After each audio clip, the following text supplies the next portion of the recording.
What's going on? What's going on? What's going on, good people? Welcome to another episode of Candid Conversations with your man's G. I am him and he is always me. And we are happy that you are here today alongside my co-host, Tabby, my Chief Perspective Officer. How you doing, baby? Yay. I feel like I'm in an Ice Cube kind of mood. That's my second time. That's your second time saying that. Yeah, I'm saying today was a good day. You must have seen him recently or something? I have not. It's just today was a good day. And, when you hear that, you automatically think of Ice Cube. Ice Cube. Well, if you're from that area, yeah. Right, That's the first place you go. Okay, well, I'm here for the good day. I'm happy you were here today. You had a good week? I did. I've had a good week. Life is lifing, but it has been a good week. Some great weather. Had some crazy weather recently, but, hey, we all survived. We're all here, so we go along with that. Yeah, shout out to all those people who've been without power and still out there without power.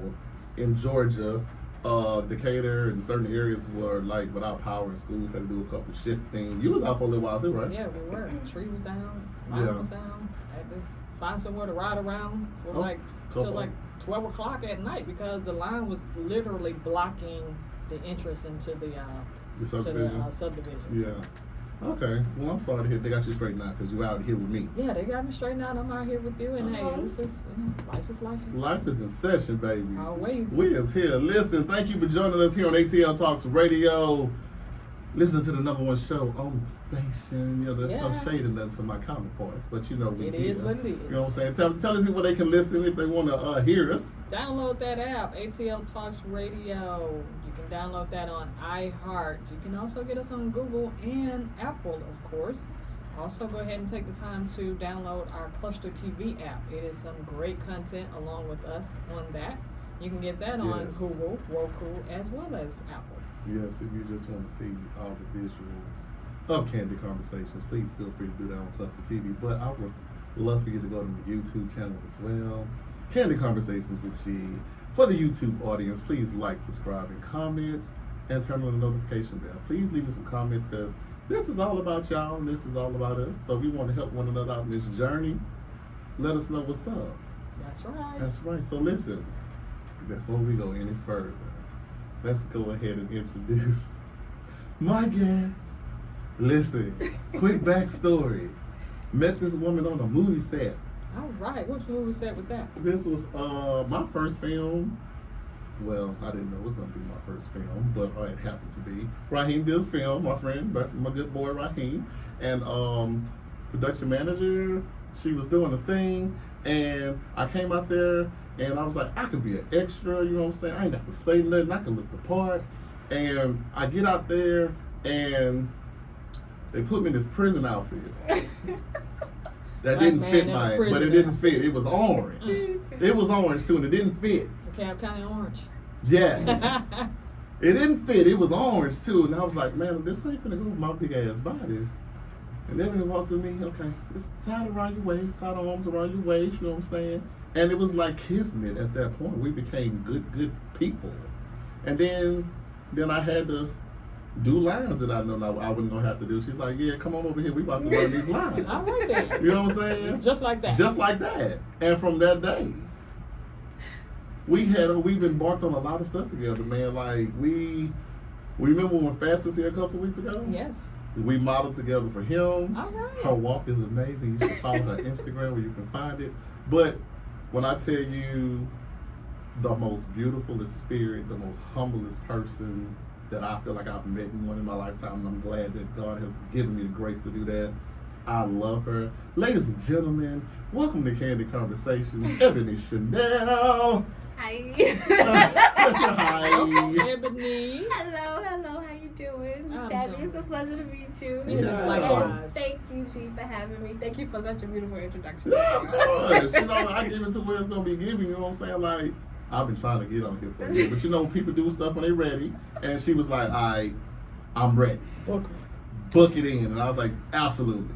Thank God I did because I ended up bumping into him after I yes, said okay. But now imagine if I would have said no one more time. It would have been like, ooh. We hadn't seen each other. We follow each other, but we hadn't seen each other because, again, life is in session and things are happening. But we actually bumped into, and it was instant tears. Yes, I The cried. second we saw each other. I was like, oh my God. Like, I know that walk anywhere. Oh, That's how I walked up on that her. signature walk. That signature walk. I said, I know that walk. And it wasn't even in heels. The walk is ferocious when it's in heels. But she was in flats. And I was like, oh, I know that holding walk. a walk class. You know I need to actually. Yes, Because please. I went from walking with speed demons from Yeah. the very first walk. Yeah. I was walking fast and inappropriate. Yeah, But over she was time, like, bam, I've got bam. You know, because when in you're like 2 learning, seconds. when you're learning, you know what I'm saying? She was like, okay, I want this over and done with. Oh, ain't That was here her down the about- runway. Right. And it's like, no, baby. We got Slow people. down. People have to It's a see the process, garments. right? Yeah. They have to see the garments. All my pictures were like me leaving. Yeah.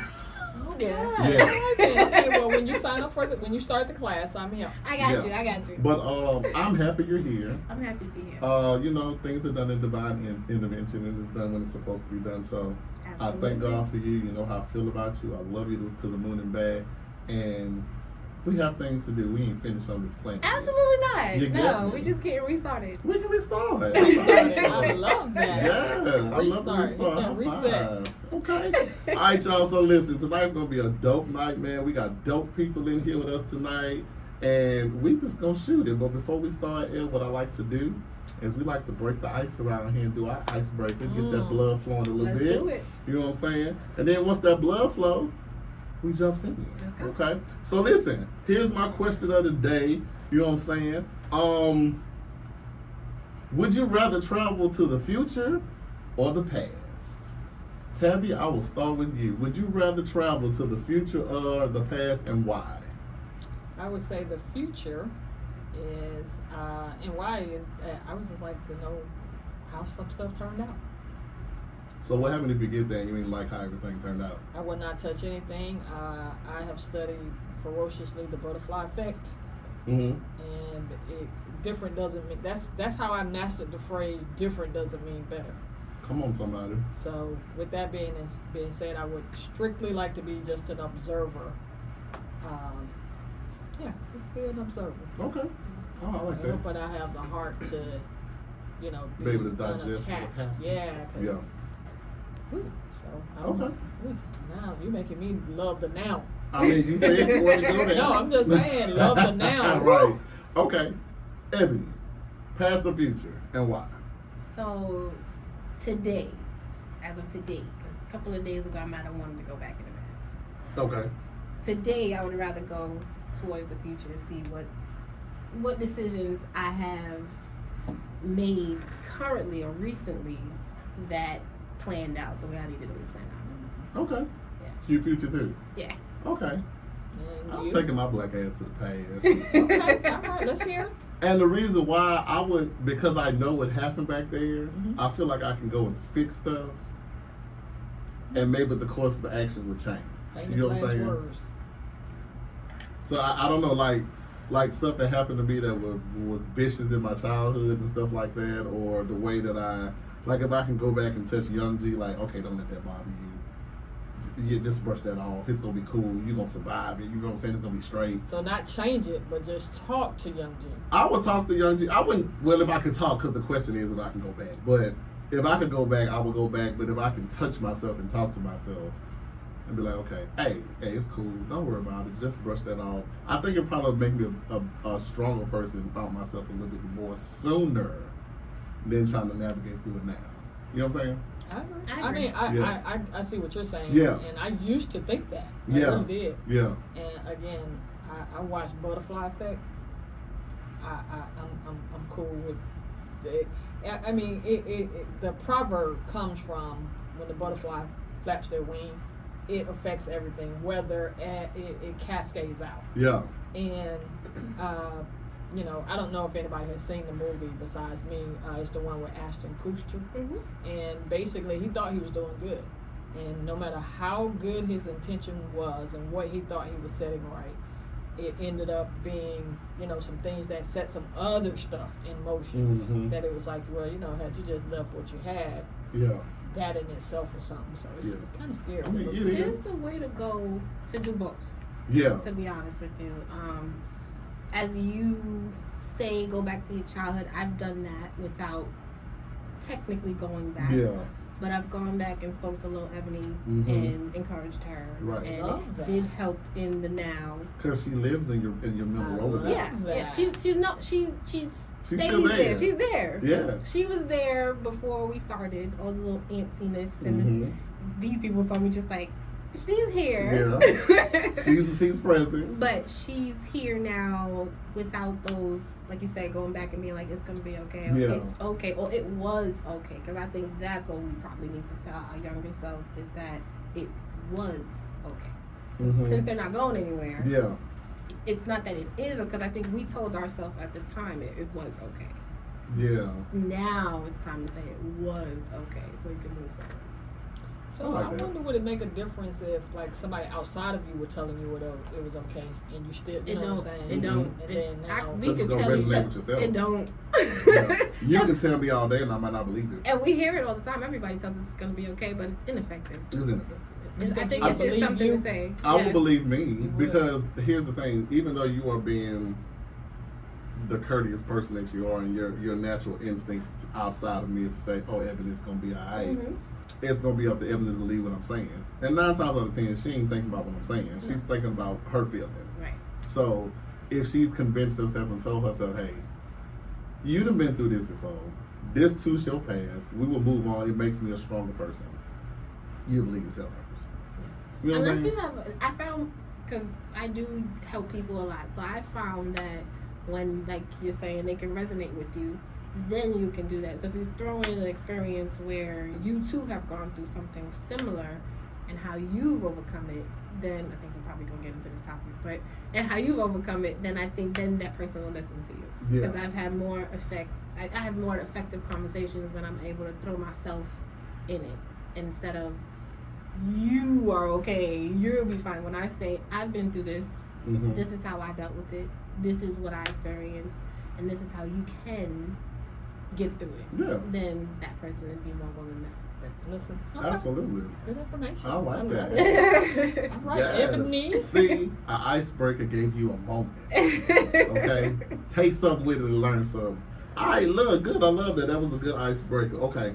So I'll hit a little bit of mind other people's business because it's been a while since I've done it. You know what I'm saying? So I'm going to hit one topic. And Please mind don't other, do that one. mind other people's business is basically my segment where we just, because y'all always nosy as hell. Y'all strolling down social media and y'all all in Shade Room, Jasmine Brand, and Hollywood and a lot. Y'all be minding other people's business. So I'm going to give y'all a little bit to mind today, okay? Okay. In case you have been living under Plymouth Rock, which you better not have been, there was a brawl in Montgomery, Alabama. There was an uprising. I like that. That's funny. There was Enough is enough. a Yes. spiritual movement. Listen, Liking this So, OJ it was- situation. it was so many things happening when I saw, because you know, sometimes I just stroll and keep moving, but something said stop. So I watched it. I was like, here we go, another black and white ordeal. moment. Here's a moment. I'll watch it, right? This man was literally doing his job. He was securing the dock, and he told the people, hey, this space cannot be utilized because we have oncoming boats coming up here. You can't move in. He was basically mauled by some white folks that just came over there. Well, our black ass said, not today, pimpin'. Amen. And came in, Aquaman swim from one side to the Baby. other. I mean, I've never Aquaman. seen that so fast. 16. That brother swam across that plant. Whew, I was like, uh-oh. And then it just hell broke loose. Now, what was for me, it was the damn chair. Which y'all know that chair's getting a lot of praise right now. That folding chair, did you see that? I didn't see that part. Oh, the chair. Oh! The chair. Oh, you have to see it. I- So it was a man, he was one of us. He laid around there and took a folding chair and he was literally... Allegedly, because But we you- really don't know about yeah. this chair. You There can- was no chair. You can go watch. But continue. Go They view couldn't it look with at him. view it with your own eyes. From what I saw, this man was plopping people upside the head, and he wasn't even hesitant about it. Pop, pop, Allegedly. allegedly. Now, your thoughts, Ebony, since you watched it. What do you think about it? Because there's so many things going on. People Yes. are saying, "Oh yeah, fight the powers that be," and then other people are saying that was so wrong. Yeah. What do you think? So, initially, I want to give a moment so everyone can explain where they were when they first saw it. So let's backtrack to you real quick, and then I'm gonna start off with where I was. I was on the couch. Okay. Was it in the morning? It was evening. Okay. I had just finished my workout. I had took a shower. I plopped down on the couch, and then I picked up my phone because I'm not one of the ones that hold it all day. Okay. I picked it up. So let me go on here my Instagram. Bam. I was like, oh, and it's like 3 slides. Yes. So yes. I'm like, damn. This is history. Then I go and read the comments. And I'll just leave it there. It's a historical I'll show you when we leave now, because you like, I am so lost right now. Oh, no, I'm good. So where were you? So I got it early in the morning because I'm an early bird. Yes, you So I are. popped up. It was maybe like 6 in the morning. Right. I just rolled over, normal. You just kind of laying on your side scrolling. It's one of the first or second things that I see. So I'm watching it from the side still. It's going. But when it got to the girl being tossed in the water, when I tell you I hopped up out the bed on 4. On some. Wait a minute. Right. And Allegedly. then I watched it again. Just to make sure that I was seeing what I was seeing, and it felt good. I gotta be honest. So with it felt good felt for you. good. Okay. And I'll tell you why. Was it years of oppression? So a little bit. I'll tell you why exactly. So a couple of years ago, I was doing stand-in work with the Wonder Years. I was stand-in for Dean, the main character. Right. And we had to go to Montgomery, Alabama to go film for a week. So that was the first time. They filmed it in that time period. Yes. Okay. So we went down to Montgomery. They put us up in hotels, and it was nice. Yeah. My room was right. I can see Riverwalk. I can see where they were. I can see it from my room. And in my hotel room, and I guess in everybody's room, they have like drawings of what it looked like before. Okay. So that was the entryway for slaves.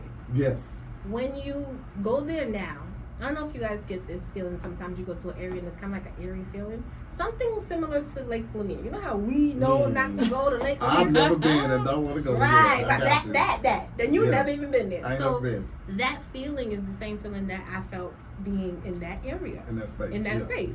And so fast forward, I have a picture where I'm just like this and it says Riverfront on the top over my head, right? So fast forward to today. So, well, not today. So when this happened, the reason why I also felt good about seeing what I was seeing is because this is the very same place where the oppression started. Mm-hmm. And to see us come together, we had media, we had journalists, we had football players, we had swimming athletes, we had the Army, the Navy, we had all along. Everybody was there. We had representation because a few friends of mine, we spoke on the background and we were like, what are your thoughts? Just people talking. And she was like, I wish I was there. I was like, we were there in spirit. The people who were not physically there, we needed to see it. We needed to feel it. Those people who were on the front lines, they needed to be there. They lived there. Yeah. So that's why it felt good to me to see. And again, everybody want to say, oh, I'm not racist. It doesn't matter if you're racist or not. We watch wrestling and things of that sort. Yeah. No one says, oh, I'm not against race. I don't know what they say, but it's the same thing. Someone did something wrong and people came out to protect them. It's really not a black or white thing. I think if it was 2 black people and someone else did it, then it'd be the same reaction. But it just feels You think it would be so the same good. reaction if it was 2 black people? Yeah. I don't think so. If a younger black dude was beating on an older black dude and a whole bunch of people came and beat that little boy up, I don't think it would have happened. That's just me. it wouldn't have happened. I'm just saying. It's less about the race thing when it comes to the fighting. Yeah. But for us, Yeah. it's the race thing. Okay. Do you have any thoughts, CPO? Actually, I think Ebony just kind of stated it pretty good. The part that I did see, because somebody was like almost shoving it. Again, anytime I'm definitely in the fact that it played out on a race type of playing field, but I kind of think today's time, I agree with Ebony that I think it would have been the same way, even if it had been black people doing something to a white person. I really think that people are in general kind of just fed up with people taking stuff for granted and being so arrogant about it that you or that bold. Yeah. You know what I'm saying? So that's my hope for humanity. But of course, it's like You know, just like when we look at something and we're glad it wasn't a black person, or glad, Yeah. you know what I'm saying? I can't say that I had that feeling. Yeah. You know what I'm saying?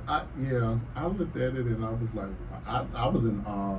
I was like, ooh, he going to jail.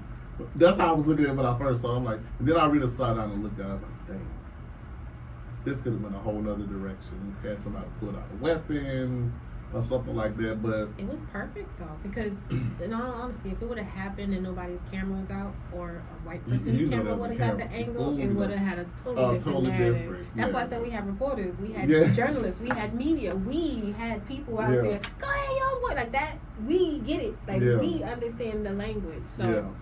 I'm glad we had us out. Yes. All right, y'all. Well, we gonna pray for. I'm still gonna pray that stuff gets better in these situations. Of Nobody course. was killed, Of course. so thank God for that. improvement, yes. That's an improvement. Couple people got Right. tossed in the water, but they made couple it people out. got tossed, couple concussions, couple black eyes. You know what I'm saying? But that was Alabama. So Montgomery has been put on the map, and a light has been shined on it for the last couple of days. Yeah. Okay. Big history So- moment. Yes, big history moment.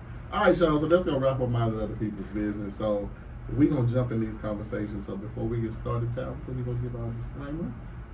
We are not by far therapists. We don't claim to be therapists. We are like-minded individuals having open dialogue candidly about life situations. Okay? If you feel like you want to chime in on this conversation, please give me a call. My number here is 213-292-7694. Again, the number is 213-292-7601. I'm sorry, I gave 940. I'm so used to that number. 213-292-7601. That's my number tonight. You know, they always switch on. 601. Yes, they switch numbers on me all the time. 213-292-7601 is the number. Give us a call if you want something to talk about, or something just gives you the feeling that you have to just chime in. We love participation on the platform. Love it, love it. Yes, so let's start with, since we talked about it a little bit earlier, let's talk about, now we talked about going into the past, so let's talk about dealing with past traumas, okay? So we know that sometimes not sometimes, mostly all the time, past traumas kind of mold us a little bit into who the individuals we become, right? Because we hold on to it. Some people can let go a little early. Some people hold on, and it kind of shifts the narrative into like who they become as a person. Yeah, Tabitha. And I swear, Yeah, I sent the Tabitha. notification. Tell your daughter don't be I calling up know, here. right? I know. Gabby, Right? don't be calling up. Your mom is busy till 9 o'clock. Right, and I swear I recall going into the settings to turn it on. You're fine. And, but if, as long as is she good? She's straight. She's straight. I hope Okay. so. Because she act like she don't know you be on the radio at Yeah, this I time know, of night. right? Okay, tell her I said it. Her uncle is at the house, so They better be listening. You listening? Tell Gabby don't be calling up here while her mom is on the radio unless it's a dire emergency. Okay? You want to know what she just texted me? What she say? Where's the taco stuff? I Ah! knew it was about food. That's the only time I used to call my Where's mother. teenager's gonna- Where's the taco stuff? Right. At this Teenager. hour, if your mother's not home, that Right. is all you are calling her for. What's Right. for dinner? Where's dinner? Where are you? So I can And eat I will dinner. take that. Right. If all the things Yeah. that she could have been calling, Yeah. it's in the room. Yeah. It's in the room. All right. Well, listen. So yeah, like we were saying, past traumas, we use them. People just use them as shields. They hold on to them and let them develop themselves into who they become. How do you feel about past traumas? I'll start with the guest. And again, you don't have to speak on direct reflection. We just have an open dialogue. So I am being used. okay. So I feel like I may have to. Okay. But go ahead. So make sure you speak directly to the mic so people can hear you. There you go. So how do you feel about past traumas, and what do you think about them? Have they shaped you into the person you've become today? Yes. Yes. Wholeheartedly, yes. And I wouldn't change them for the world. Okay. I think past traumas are necessary for everyone to become the best version of themselves one day. I think it's a self-choice, though, for you to decide that you want to take that time, go through the journey of healing. But it is something that we all have. So it's just when you decided you want to face it or not. Okay. So you took your traumas head on. Yes. Very Okay. much so. Okay. Listen. I did. That's some strong black woman stuff. One summer I was in Chicago dealing with daddy issues, and then I was in the mountains dealing with mommy issues. I took my trauma head on. I take everything head on. Okay. I can see you literally do that. Which I respect that about you, that you like, okay, it's a challenge, let's roll with it. I love that about you. Do you feel that you have moments where you kind of go back and reflect and say, okay, this is not you, little Ebony Yes. or whomever comes out and say, hey, we need to revisit this, bro, because this ain't right. It has to. It Yeah. has to, because that's the only way you can get it right. Okay. You have to, just because I faced them doesn't mean You that I completely dealt with it. completely right. So you have to first say, yeah, okay, I got some trauma that I Mhm. need to deal with, and then you have to go back and figure out where these moments are. And I think life highlights moments for you when you decide, though. If you don't decide, you're going to keep living the way you're living. Once you Wow. decide, though, right? Once you decide, though, you have no choice but to be confronted with things that are going to remind you of your traumas. Yeah. And then you have to make that decision in every moment Yeah. to do better or to revert back to the mechanism that you created based off of your trauma. I agree. That they definitely will trigger and resurface. It's supposed to, though, And you You ever have to wonder why love it's it. like that though? because you have to fall in love with who you are. You have to realize, okay, what I feel like happened was I was one way, I saw that way, came right back swing around to understanding why I was that way, and realized that I really didn't have to change. It was more so about acknowledging it, but I am the way I am because of those things that happened. That's what makes me me. Okay. So it's coming to terms with it, not living based off of it, but also realizing, okay, this is my superpower. My trauma is my superpower. My Mhm. trauma is my superpower. I can tell you how my trauma is my superpower. Let the people know. Let the people know. Okay, this in a quick lump sum. So I'm your typical middle child. So I have those issues, right? Middle child syndrome issues. My daddy issues may affect me or have affected me in this in a space where I'm easily to detach. So you've probably felt I've witnessed that. right. Amen. My my Which is mommy okay. is it's and okay. I'll explain how I came to terms with it, because that Yeah. was hard for me. Let's be clear. It's hard to detach from people, for the person detaching and for the people who are being detached from. Yes. It's an equal feeling, Yeah. Okay. but somebody has to do it in order to grow. And then to Agreed. show the other people, like, this is what you need to do for you Mm-hmm. to grow. And let's continue to meet up in these Mhm. moments. And if it's Of meant, growth. it'll definitely grow. It'll Correct. connect. Yeah. Yes. Absolutely. I like that. You I know, like that. CPO. Because you always mild-mannered. As long as I've known you. Any childhood traumas that have shaped this wonderful individual that sits across from me every week? of course. I mean, coming through the birth canal was traumatic. Girl. Absolutely. I mean, You that's didn't a feel it. traumatic. No, Your hey, mama you felt have, that. Listen, coming through that experience. I mean, just growing up in a neighborhood where you did oftentimes wonder. My mom was a single parent, some things like that. But I guess the way I look at trauma being a series of experience, some more extreme than the other, I have just dealt with, again, if I had to pick out something, I was very self-conscious because I was extremely thin. So, I always was like, dang, you're just too thin, too skinny, and all that type of stuff on it. But I can't, really say that what it drove me to do was to, accept me that, hey, okay, well, everybody's not going to be thick. Right? Did it traumatize you though to the point where you're like, Well, dang. that's what I'm saying. I can't think of something that necessarily traumatized me more than it influenced how I approach some things. Because Yeah. before I would wear baggy clothes and stuff like that. And then I would also look at other girls who were more shapely, you know what I'm saying, and kind of wonder like, Coming dang, from like, Peach why? World. Right. Like, dang, why do I have to be so, skinny and things like that? But when you say trauma, I guess to me that word is thrown around so much. Well, it's interpreted on how people see trauma.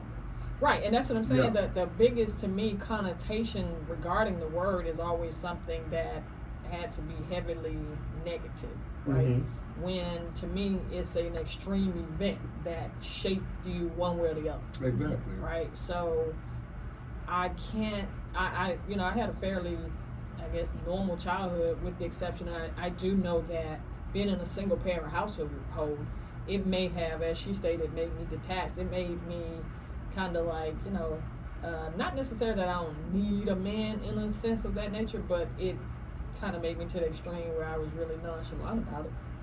You know what I'm saying? Yeah. So if I had to probably pick something, that probably shaped my view on relationships. But I kind of enjoyed, not really being defined by that situation, because I was looking at other people too who were defined by being in a relationship, and I knew I didn't like that.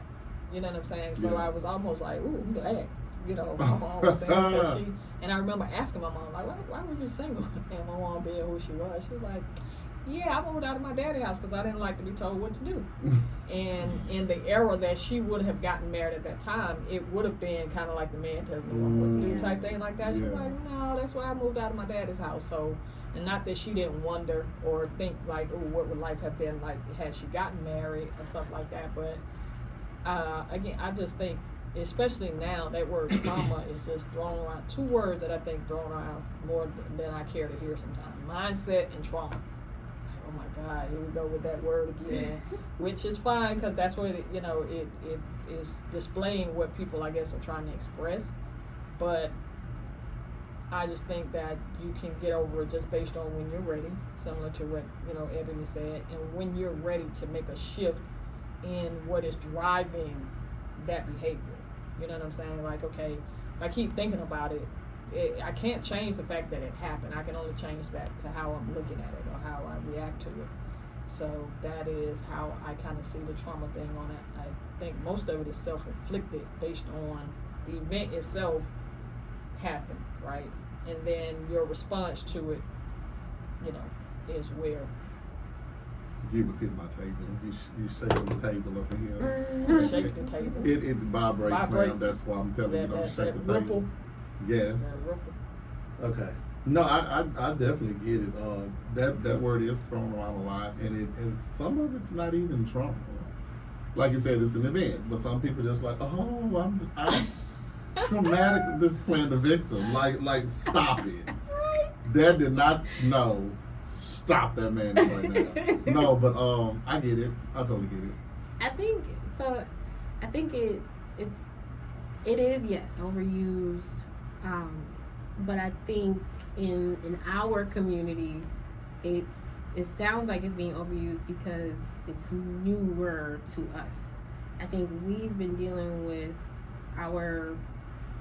we don't even call it trauma because it's just what we had to deal with, either growing up with lack or poverty or all of these other things that we didn't consider as being trauma or traumatic for us as people in this world, but that now that we're here in this more conscious environment, as far as what I see a more conscious environment that we're living in, where like with the brawl thing, we were all on the same accord with, and yeah, you have some over here stragglers, but most of us are on the same accord with this when it comes to morally and what's right and what's wrong. So I think that yes, the words trauma and mindset and healing and those things have been used a lot, but the benefit of it is that we are becoming more socially conscious together, no matter whether you're white, black, Spanish.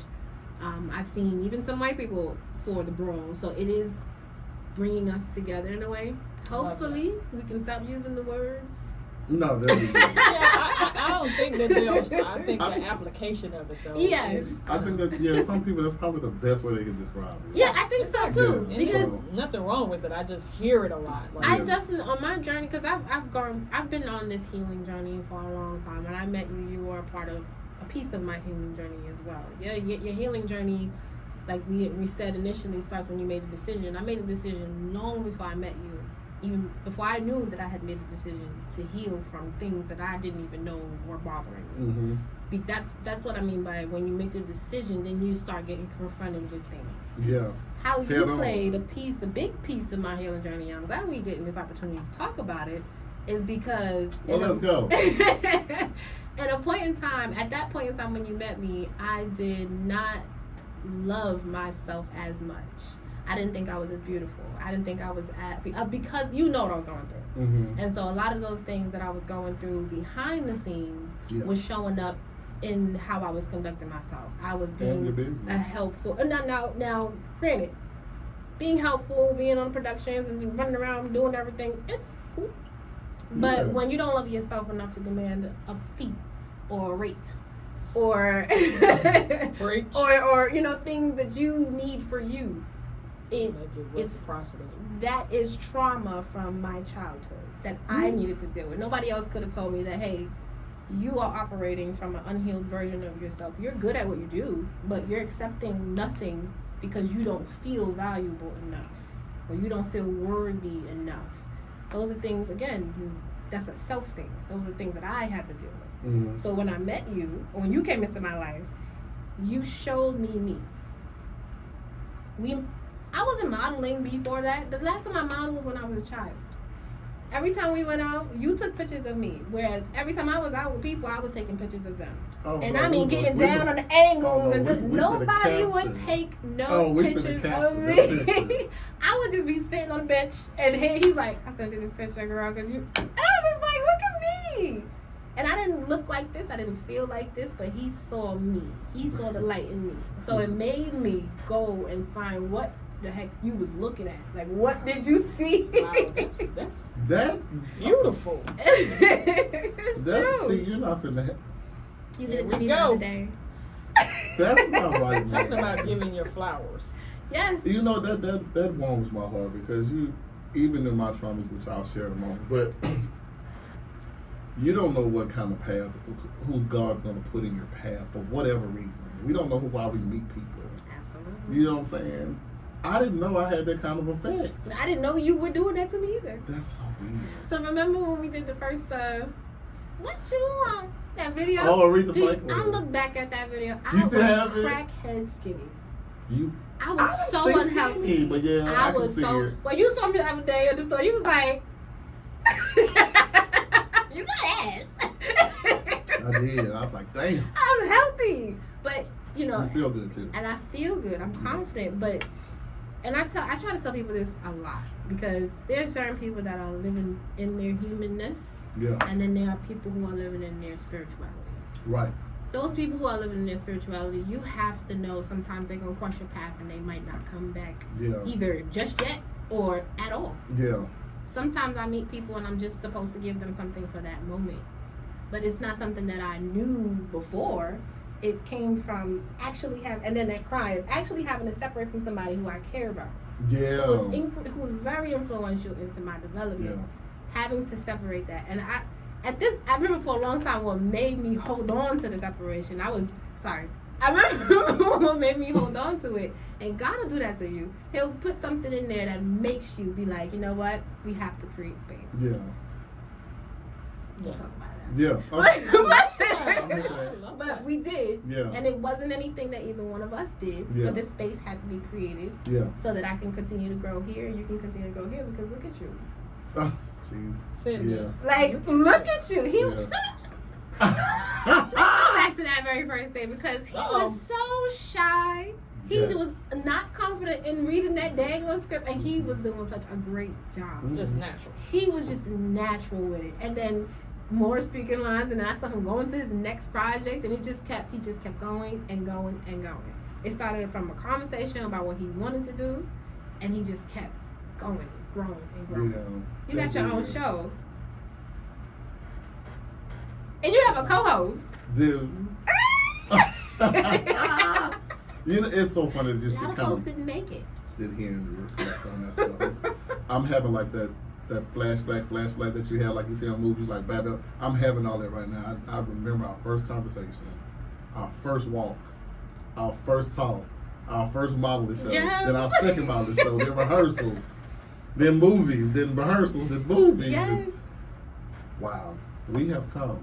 we have. We have come a long way, and I like I said, I could never be more humble than to have shared this. Yes, me too. Because a lot of this, like you said, I influenced you. A lot of you influenced me because I didn't have the confidence to walk down no freaking runway.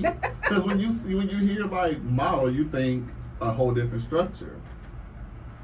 I'm not doing that, and she's like, yes, you are. Yes. Like, it's I always not told him what he was She's doing. like, yes, Actually, you are. So when I want to get G to do something, call you. That's She how was we like- look. So leave your number, please. now She was that like- now he's telling No, the literally, story. she was I like, always yes, you telling- are. What? Not, yeah, you are. Because I You're would gonna get be great. intimidated. I would get intimidated before Of shows. course. I would get nervous. Again, and I'm finding myself in this process, building my own confidence.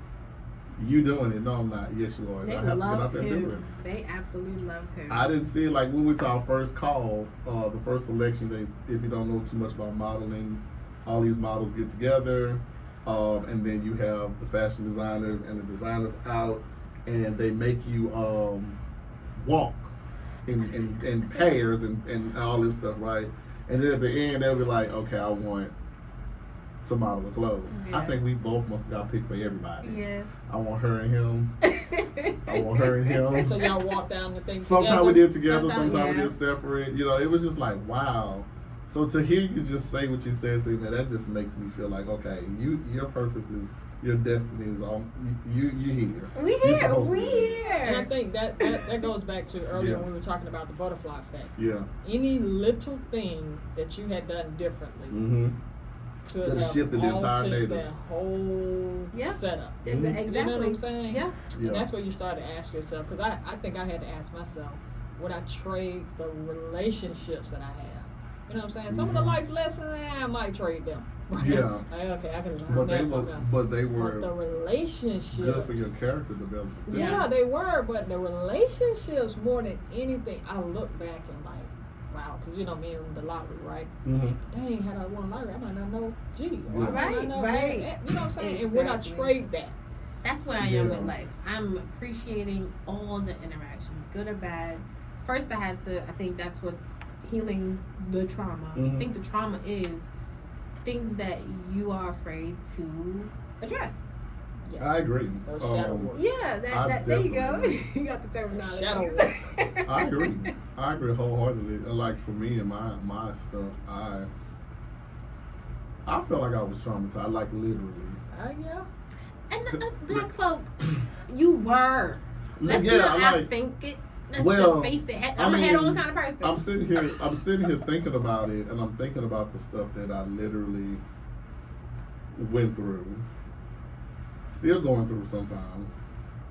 And I sit back and I'm like, okay, I'm looking at it like you said, had I went back and touched something or altered something, I probably wouldn't be sitting where I am. But then, you know, our selfish asses, we go to thinking like, okay, do I deserve to be here? That's where I was for a while. Because the traumas for me were the whole skin tone thing, because all of my friends were lighter than me, and then they making these jokes about me, and like literally like to the point where I'm crying, and I'm like, man, I can't help this. I didn't come here like that. That was a trauma for me. Yeah. And it still sticks with me sometimes, but not as much. Like, okay, I literally developed. You know what I'm saying? Like, okay, what else is new? I can't change this. What else is new? You know what I'm saying?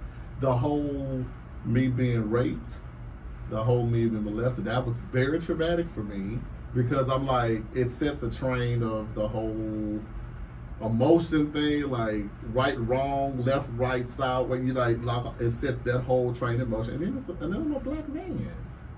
That's traumatic sometime in itself. Just being a That black part. man on this earth. Yeah. You know what I'm Personal saying? Color with the current With the color, yes. society setup. Yes. So I mean, like, but we deal with these things like we always say around here on this show. Life is a session, life is life, and we learn these things, not to necessarily say we don't understand why we're going through them in the moment. Right. Because the flesh is like, I want this shit to be over with. I just want it over with. But we are learning something valuable is coming from these lessons that we are learning. I think if we can, everyone, because I think that's where I found the most progress is in slowing down. Mm-hmm. Slow down a little bit and, recognize where you are in comparison to where you came from is also very helpful. Because sometimes we go back and we're like, but, like, to bring to your point, that word mindset shifting, you telling yourself that this is my skin color, there's nothing that I can do about it, that is the mind shift. Mm-hmm. That's the change. And I think if we start pinpointing it, then we can start tracking our progress. Yes. Like, I healed from that, and so now I show up as my beautiful chocolate self, and you end up attracting people who see the same thing. See it, yeah. And it's just because you changed your way of thinking about yourself, now you're attracting those type of people. And I know we don't like to hear it, but I'll be the first to admit it. A lot of the times we are attracting and calling on these things ourselves. A lot of that's 100%. That's 100% of the time. 100%. No matter, and the crazy part about it is no matter what it is, though. Because I mean, when you talk about like just using G for an example, when somebody will say, "Well, how would I attract being raped?" Right? When I think what we are now learning is that I didn't necessarily attract that specific incident, but I did attract the set of circumstances just based on I could have just been a boy in that space, right? It wasn't. Sometimes it's not as personal as we like to think it is. It's not, because if it was another boy, right, that would have been just as vulnerable or open or in that same state, chances are it would have happened to that person too, right? It was like no one. I don't believe that it was a destined type of thing that G was destined to have that specific experience.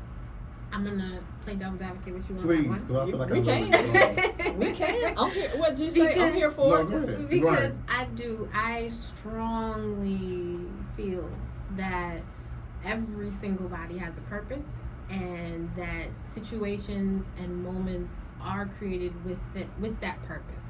What the two individuals who are there in that moment, what they take from it, and how they, expand on it, then that is the destiny of that person. I agree with that. I do believe, and it sucks to say, because I don't want to hear it. I've been raped and molested and things of that sort too, and I don't know because I was little, so you didn't attract it per se, but you definitely were supposed to be that bystander in that person's experience.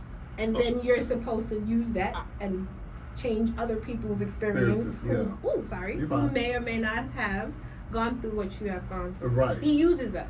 I've been used. I agree with that. when I say destined, like I cannot have a subscription to something that says that Tab was destined to be raped more or less than I can say that there was a set of circumstances just based on, again, I happen to be at somebody's house that happens to be this person happened that.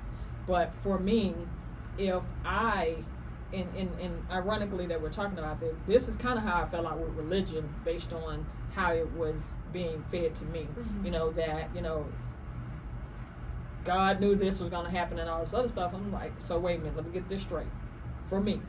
So you're telling me that you knew that, not that I was going to have a certain experience because I'm in an environment that's about experiences. That's the whole point of life on earth is so that you're going to have certain experiences. But I can't subscribe to knowing that no matter what I had done, that I was destined to know up front that, okay, that was going to be an experience that I had to have that specific way. Not necessarily saying that another traumatic thing would not have been destined to shift me into the life lessons and the people I was supposed to meet and things like that. But for me, that's a cool way to describe a type of omnipotent, unconditional love.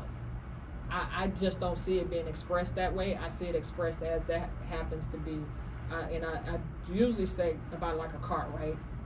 Nobody gets into the car with the forethought that I'm going to be in an accident, right? But then you know that is a consequence of driving because you're on, on the highway or street with a whole bunch of other people, some not paying attention and things like that. But I don't think that was a destiny in the instant that it happened. So that in itself means it was meant to happen, right? But I don't subscribe to the idea that it was destined on that, because I could have made another choice and did something else, and something else would have happened. It would have been bad. So, I like the fact that you use the word subscribe, because I also use that word in my life a lot. Because you do choose what you want to subscribe to and what you don't want to subscribe to, and I respect what you subscribe to and what you don't subscribe to. Why I feel like it is predestined to happen, certain things are destined to happen the way they happen, is because, so there's this thing, like when they say, keep going. I'm now learning what that really means. Keep going means to keep asking why and how about certain things. How was this predestined? How was that? How is this? Because if you wait it out and live a little bit more, sometimes you get the answer to a question that you might have had years ago. Like, I've been separated or divorced twice, right? And after the first one, of course there's a why. After the second one, of course there's a why. Right. But now that I'm 3 years post-divorce and I'm still single, I know exactly why. Mm-hmm. I know exactly. I was never supposed to be with number one past the time that it was supposed to happen. That was destined to happen for that amount of time so that I could move on and move into the next situation. Because if I didn't move into the next situation, I wouldn't have met you. This is true. So that had to happen, and it also had to have an expiration date. Yeah. Then other relationships, and this is how I'm learning how to kind of navigate through life, is because certain relationships are something that you have to come back to, and some of them are stuff that you have to cut off. There's people that can never enter my life again. Right. I agree, and I think we're talking about experiences though, right? So with you being married, what it boiled down to is that the experience had to happen, right? It didn't necessarily have to play out like that. No, though, it did. Right? It did. So yours, no matter what choices you would have made, you would have still ended up. Let me tell you why. So the first marriage, I was young, looking for love and looking for someone to love. So I attracted someone who had a daughter, and I gave her my love. I have a stepdaughter. She's 21 now. Right. Me and my little sister hate that word bonus daughter, but it's okay. Backstory. She on my the bonus child. daughter. She my child. But no. So as I dealt with because I had to deal with a breakup. I had to deal with the divorce. I was there to deal with that separation from not only her, but from him and the life that we had. Right. And for years had that question, why? Why did that happen to me? And why do I have to continue on in life like this, dealing with what I have to deal with? But I kept asking why. Mm-hmm. And then that version of me that was no longer in that relationship was a little bit stronger, but not strong enough because I attracted someone else who was meeting me at a part where I wasn't healed. And Yeah. so they were getting a version of me that they had to get in order for me to eventually realize that I'm not operating from my best version of myself. Right. So that's why that did have to happen. It had to happen. And both of them, everything had to end the way it ended, because here I am. Here she is. She's arrived.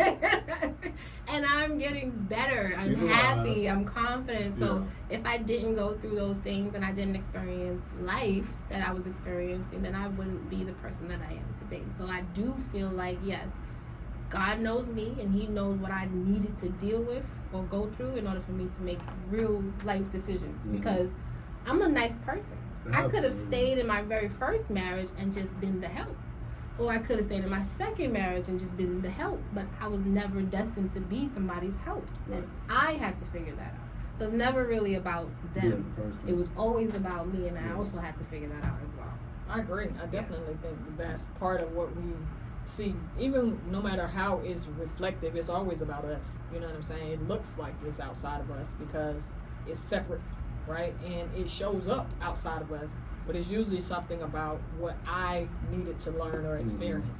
And when I say, I would like to say the irony of the way that you know something was supposed to happen is that it happened, right? So got you on that destiny. So I did want to kind of just clarify when I say that if that wasn't supposed to happen, if it happened, it was supposed to happen because that's the definition of it happened.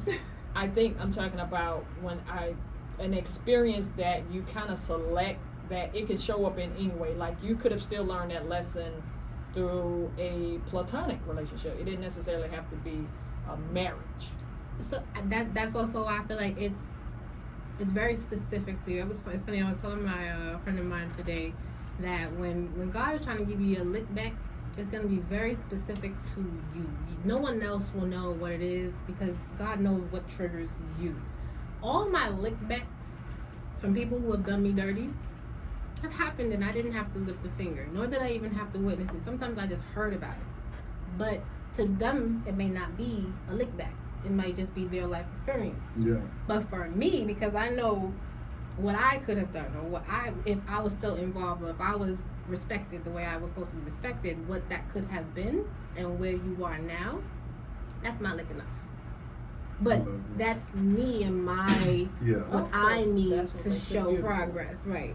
It's individual to the person. Whereas somebody got to lick you. Your lick back might be something completely different, but God gonna speak to you in it so that you know, okay, that was for me. I believe that because I think everybody's avenue is different. Yes. Everybody's cards that were dealt are different. Some things are supposed to be specifically for you. I 100% My agree with heart that. had to be all the broken. spades. Yeah, I could. And the big joker. And the big joker and the deuce of diamonds. So I don't see friends. Okay. Anyway, I don't see friends as I see lovers. Yeah. So my life lessons, my journey, the things that I had to learn from, I already knew how to be a good friend. That wasn't my plight. My plight was dealing with the heart and dealing with my emotions in my heart and being a person who can feel for other people. And so I feel, so I do, and learning how to not do. It's okay to feel, but it's not okay for me to do and try to help everybody do everything. And, because then I'm not focused on myself. I can't help anybody else if I can't help myself. It's like pouring from an empty cup. Yeah. So. Oh yeah. So what about your traumas that have brought you to this point that we were touching on? Well, before we shift, y'all, I'll touch on that. Top of the hour here on ATL Talks Radio. Make sure you are tuned in to us. If you want to chime in on this conversation, please feel free to do so. 213-292-7601 is the number tonight. We have just spoken about past traumas and what avenues and streets are meant for you to go down. If you missed it, you missed some good stuff, but I will make sure you see it on the YouTube channel because you get a second chance, filming third chance, the fourth episode, chance. so you get another chance. But to answer your question, what triggered me to be the person I am today? Is that was the question? I honestly, we were saying something about the question why. We always want to know why. Why? And for the longest, I didn't understand why. You know what I'm saying? Like, why my dad didn't want to be there. I didn't understand why. I knew that he had other kids.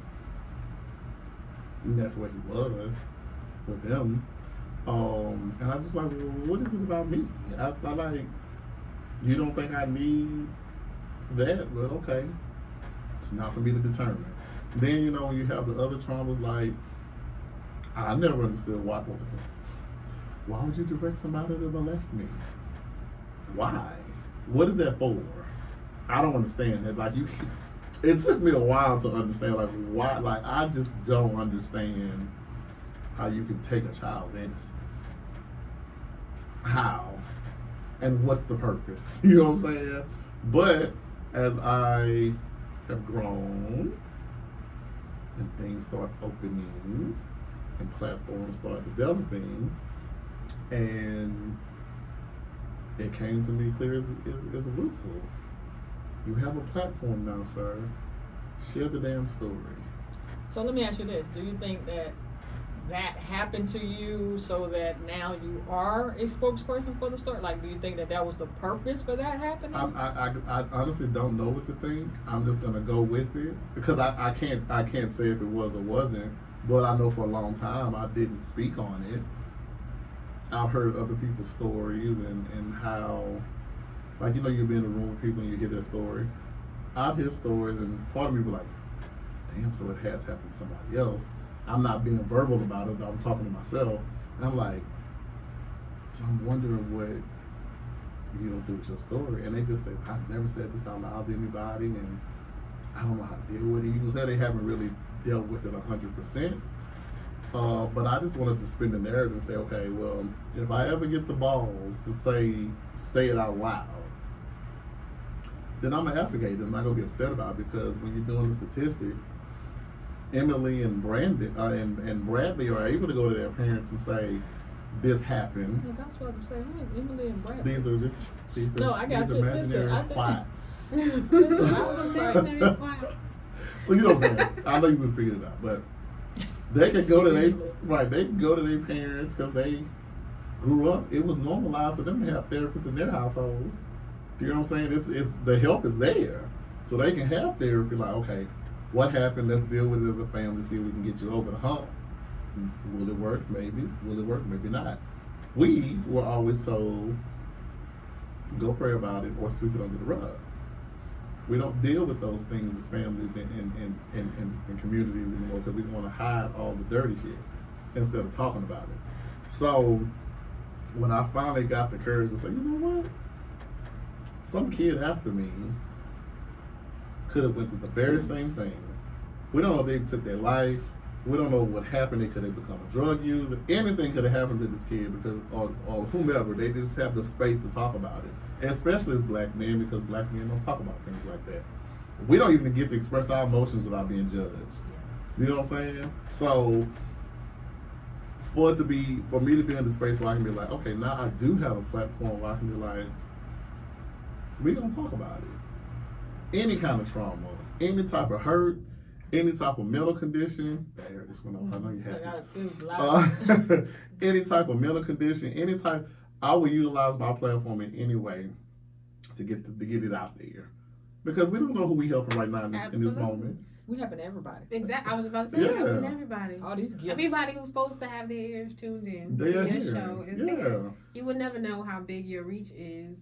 Your job is not to know how big your reach is. And that was what a little at first. I'm like, because when I got offered, I'm like, ain't nobody gonna listen to me. That's what my response was. Now you're wrong with the number one show. That's right, trauma. So I'm like, ain't nobody gonna listen to you, bro. You ain't pretty enough. They like you gotta have eye candy. Sex sales. All of this is my thinking when I first got the show like a year and a half ago. And I was like, you know what? God spoke to me just as clear as this. He's like, it ain't for you to worry about who you're reaching. Do it. That's not the gift he gave. That's not the gift. He gave you the gift, and I love it because, I mean, a lot of people question what their gift is. I like the gift that he gave me because I can see it. And I've always been able to see other people's talents and gifts even before they can see it. So one of your talents and one of your gifts that God gave you is that you are everything. When somebody sees a black man, you are what they envision. But then what's true about you goes against everything. Isn't that right? weird? But it's the beauty of who you are and why you are valuable to us as a whole. Yeah. Because you play with okay, that's a black man, he's probably a gangster, he probably this, down, and third, he sell drugs, he this, and it's not the case. Yeah. You have your own story, your own uniqueness to you, that because you went through what you went through, you have the compassion that you do, you have the heart that it comes with positives. Mm-hmm. It does. That's the balance of the universe. You know what I'm saying? You gotta have one to have the other. Exactly. That's the thing that you learn, that one requires the other. Like, you cannot possibly know hot without knowing cold, because how do you measure it? Happiness without sadness. All right. That like, how do you measure it? Yeah. And don't get me wrong. There's also there's a flip side. Everything about polarity. There are people who stay in that space. Oh yeah. And they live there. Oh And they yeah. own it. Set up tents, condos. They rent Oh out yeah. And acres. it's like that's when I get upset about it because now at this point you're choosing to stay there. Yes. And now you want to play the victim. They choose to stay there and they try Sometimes to it's recruit. choice though, but some of it is really one spiritual mentor that I had. One day I remember I said, well, people sometimes know better. They just don't do it. She's like, you can't possibly know better and then choose what you don't know. You may have an inkling, but you don't know better because nobody would do self-inflicting things on that intentionally. So I kind of thought about it. I was like, nah, people know what they're doing sometimes. To a certain People on extent. purpose. Yeah, I'm and that's like what she that. was saying. She was saying to a certain extent, but Yeah. how do you know what that extent is for someone, right? Yeah, because we'll Because never maybe know. go ahead. Finish. No, I'm saying we'll never know. Right, We'll you'll never never know. So Yeah. when I'm quote unquote playing the victim, again, and I don't know. I love this movie. I don't know. You seen the movie The Shack? Yes. And you know how no matter it looked a certain way, but then when they peel back all of the layers, you saw, oh my God, these are the things that shaped that, and it looked like they were being on purpose. They were doing some stuff on purpose, like the girl, she was flipping and all that other stuff. But then when you saw what had influenced in the stuff that you grappling with, you just never know. And you say that a lot, like you never know when you're looking at somebody. Yeah, I might be looking at somebody nice and composed and all that other stuff, but you don't know what they're doing to maintain and to project certain thing, because you got to fake it till you make it. Right. In some cases, because you're doing part of that. I'm hoping that that's what this whole healing part of the world is happening, so that we don't have to continue to live. I don't live with no mask on no more. But that people will stop living with these masks on. Now, I have my own way of looking at things and how I come to terms with like things around me.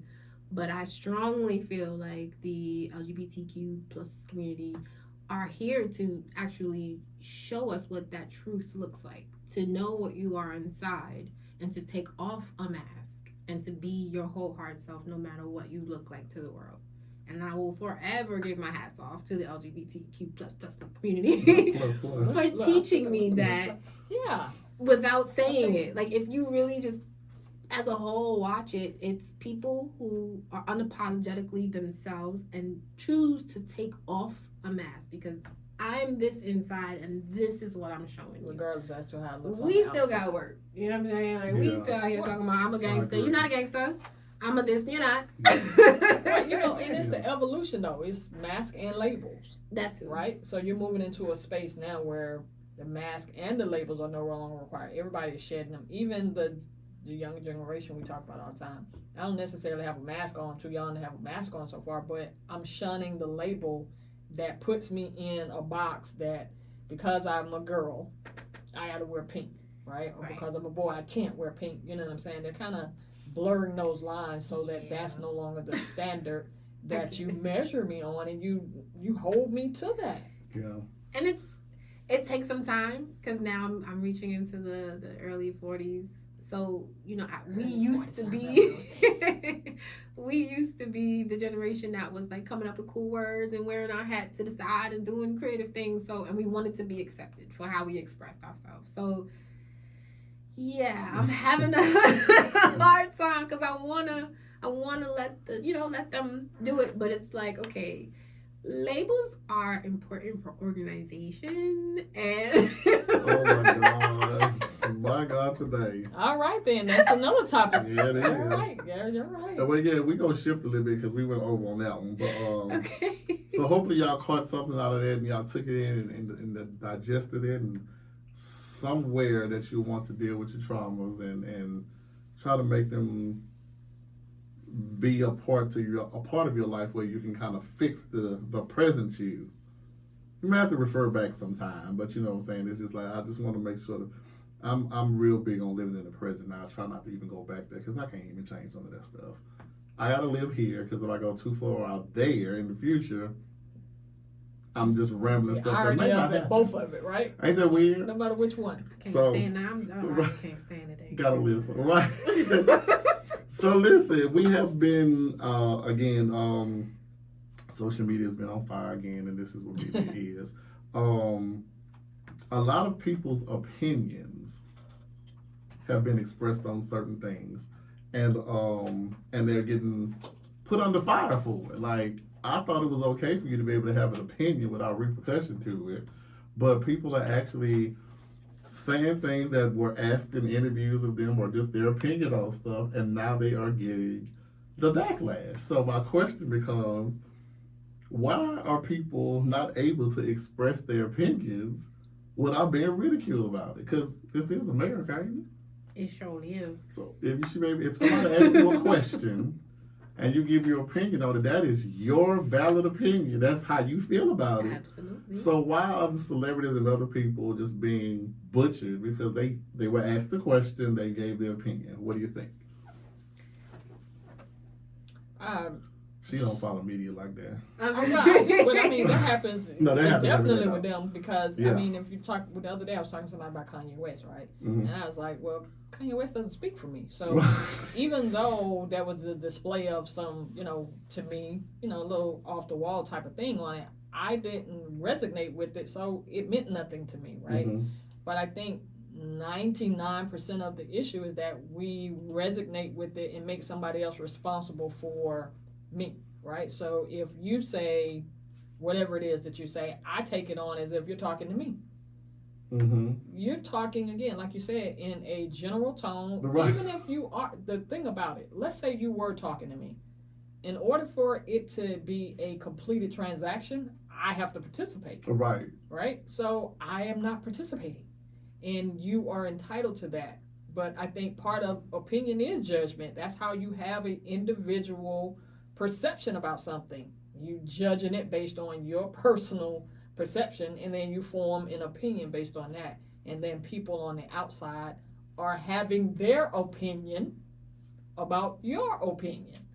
And then this ends up being this vicious cycle where somebody has to defend the fact that if I say that I don't like red, that I don't like. Why? Because red lights are red. Right, because red lights are red, and now you're disenfranchising the red, and stuff like that. When first of all, I didn't say all of that. I'm over it. I said that I didn't like red, and Yeah. even if I say well, red is like the worst color ever, blah, blah. So who made me the authority on the worst color ever? Like, okay, but I still like red. So I totally see this, and I think in the past I have been guilty of catching myself in it. Okay. So I can speak on it a little bit because I've been there. But I think one of the most important things is that word subscription and subscribing. It's like if everyone should have an opinion, then let everyone have an opinion. And you too are included in, you can have your own opinion. Mm-hmm. So if you say what you feel and how you feel, then no one should have an opinion about what it is that you say. It should be a clap back. Like, okay, correct. Glad you feel that way. But now, also to like piggyback on that, right? If you are a very low vibrational person and you just come saying nonsense about nonsense and you ripping down the positive, the direction that we're trying to move in, then shut up. Like, your opinion at this point doesn't matter. Keep your opinion to yourself. I feel like if your opinion adds to the cause, then cool. And then if you want to just make a generalized statement, then cool. But if you come purposely targeting me and what I say, like, I'm big on this on social media. I say what I want to say. This is my phone. I pay my bill. This is my account.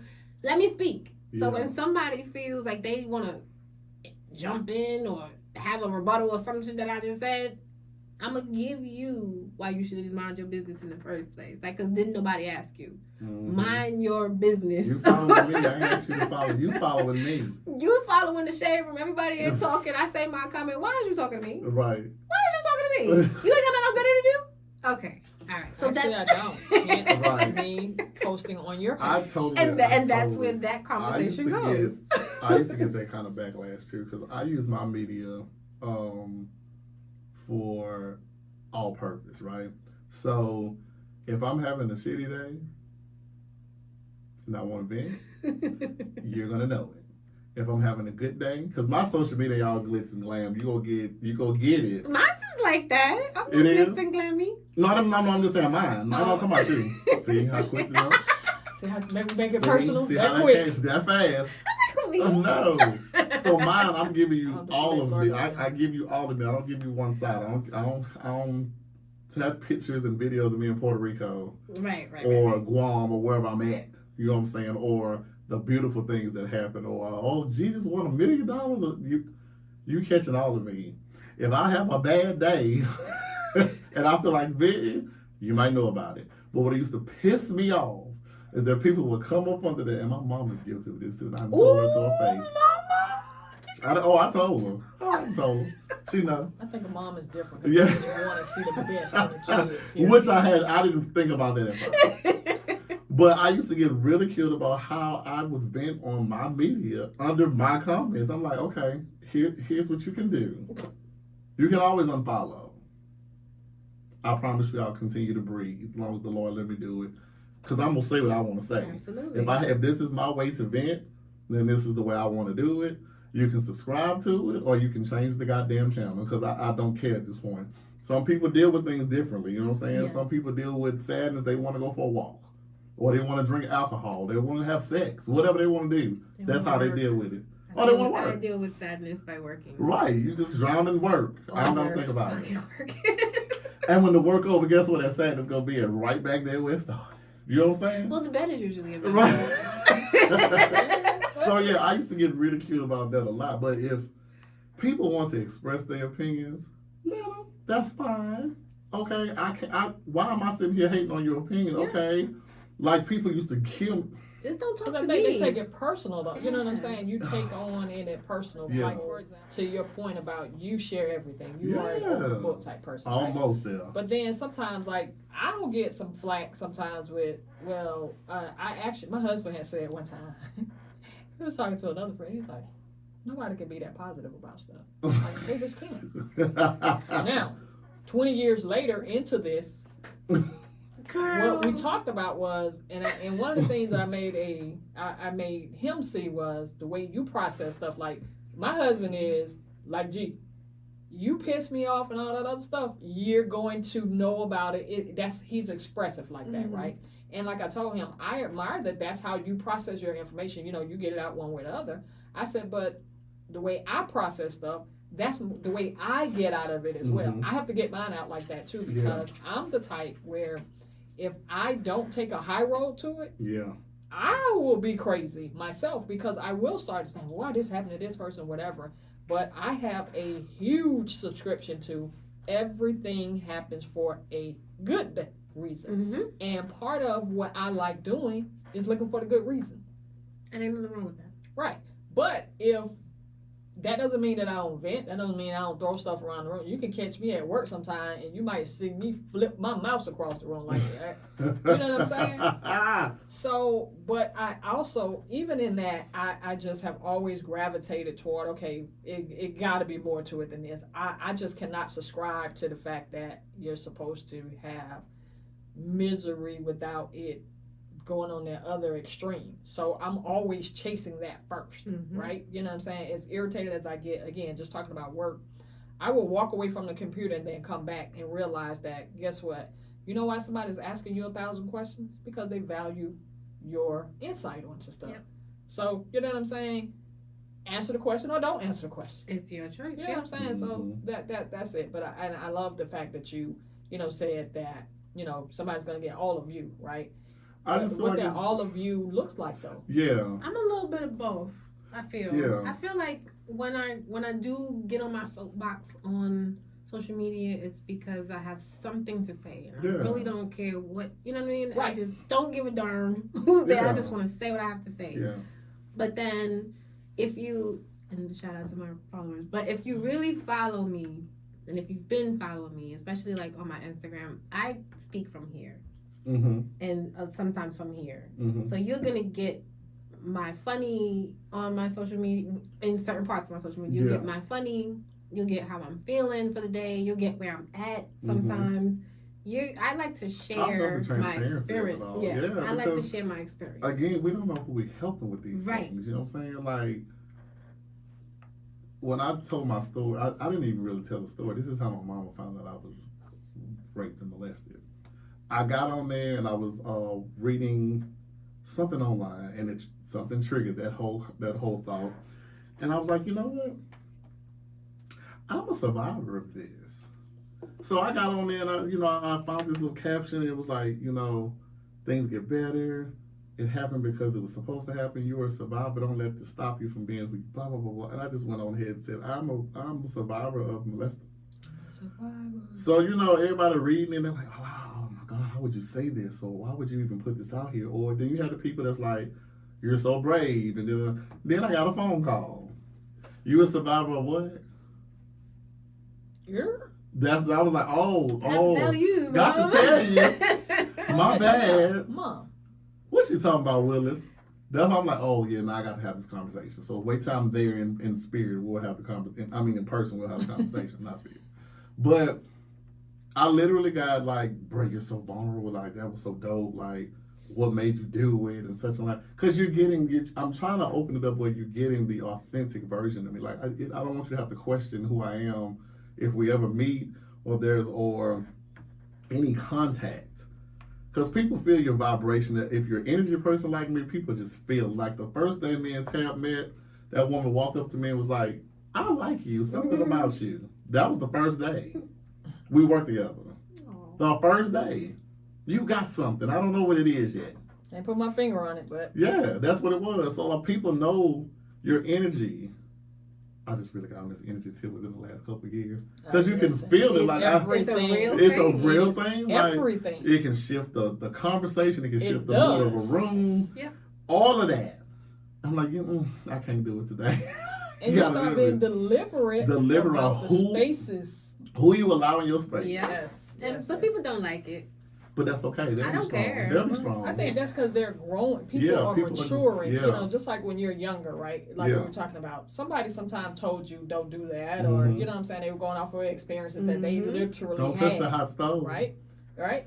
But guess what? Part of me growing and expanding and adding to who I am, some stuff I have to experience. Not necessarily in that form, or I ain't have to stay there for 50 years. Yeah. But because life is about experiences. It's a collection of the experiences that end up making you who you are, see what you will do, and make you contribute.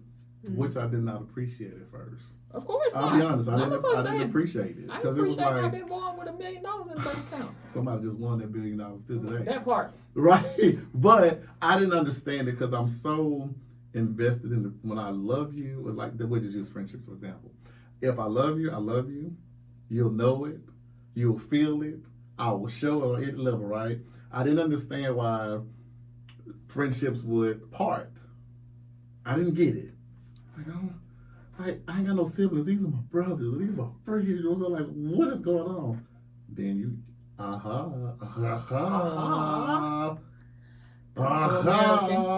got it. I love it. You know what I'm saying? You ain't supposed to be a part of this journey, and that's okay. Now, if the Holy Ghost will make it well, we have to come back and circle. Hopefully, we're both in better places. Whatever issue was, we can talk about it like grown people. Get closure.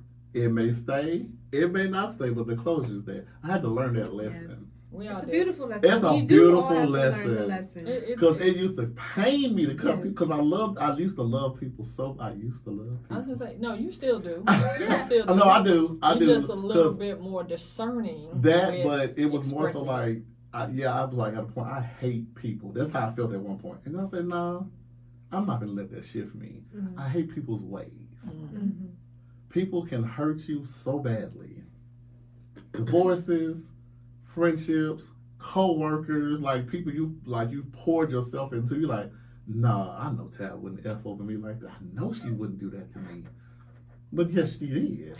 And then I'm like, damn, like, what am I supposed to do? Well, hold on. So they don't do it to you. I was just about to say they're doing it for their own personal gain, and you just happen to be a casualty. And sometimes people are unaware that they are playing the bad guy in your life because of your lessons and their karma or their lessons. So, for example, like you and I, remember I said we had to separate and there was things that needed to happen in order for us to separate. right? No, we didn't separate on bad terms. No, for we didn't America. separate on bad Okay. terms. It wasn't bad It just terms kind of was at like, all. It was for this moment right here Yeah. because now, so we separate, but we came back, Mhm. right? But you had to learn things through that separation, Oh, and yeah. I very well could have been one of the bad guys in that story for Yeah. a moment of could have time, been, yeah. and I'm willing. I am willing to be the bad guy in everyone's story if Yeah. it means that they're gonna come out on the other side. I That's the love that. highest. That's one of the highest expressions of love. That's Yes. love. People do not see because, whatever. When you ask somebody what makes a good movie, The film. everybody likes a movie. Nobody wants this movie that doesn't have contrast Right. or Uh-huh. conflict because you like to see somebody come from behind. Yeah. You love the whole totality of it and to see it wrapped up. Oh, is later. that why I like Freddy Krueger? That is Yeah. exactly right. This is And why it was we a are fascinated with stories in general. Yeah. It was a conundrum because it was, and I get it because it's like she's such a great person. She didn't do anything wrong to me. I didn't do anything wrong to her. But we now have this space, and Mhm. I can't get in here. But you not realizing that God done shift me over to somebody else's experience that I not have to be present for. Yeah. Whether I need to receive from them or I need to give them something, I've been shifted over to another person's reality. In another movie. Where I have to, where I have to play my part I love until that. that's over. No, I get it. I didn't. I like get that said, from puppies. I didn't get it. So Say it funny. again. I get it from puppies. I see you playing with a puppy today. So yeah, I didn't understand that because it was like you yourself is just like, damn, now I got to start over and be. You don't want to go through that process, but like you say, I'm okay now. Cause You like, got Tabby. yeah, I'm good. All right then, we'll take that. I've been had Tabby. Tabby been away like 13, 14 years. I've been had her, but it was just like it's just like you don't understand it at the time. No, Yes. because if you did, baby. Yeah. No, you Right, don't with the understand fun that being time. Right. I know. No, you're absolutely right. Yeah, You're this thing. absolutely Listen, right. this thing called life, baby. I think, and also the friends who are getting, I guess, what is considered the shorter end of the stick, who's like, oh, Ebony's doing this to me or she's doing this to me. That is absolutely not happening. And Right. not And possible. But if see- you have an issue, take it up with Well, them. yeah, But it's also a reflection of your growth and where you need to I grow. get We that. attracted you just for that specific purpose. no, I get y'all. So Yeah. here's me playing devils for a second. So if Ebony and I had an issue, well, if Ebony's life was put in a position where she knew she had to shift, like I know I have to go and do Ebony. This is Okay. where I be at. I have to do this, right? She knows it. I don't know. You don't. Right. So, am I upset that Ebony kind of like did it on her own and just kind of did it without saying, hey, G, listen, this is no whatever to you, and I'm not. No, Like, It's it's, an example. it needs This to is be no, said. yeah. This yes. is no reflection on you. This is nothing on you, babe. Listen, I gotta work some things out with me because where charity starts where. And It started at the house. Yes. So I got to work on me, right?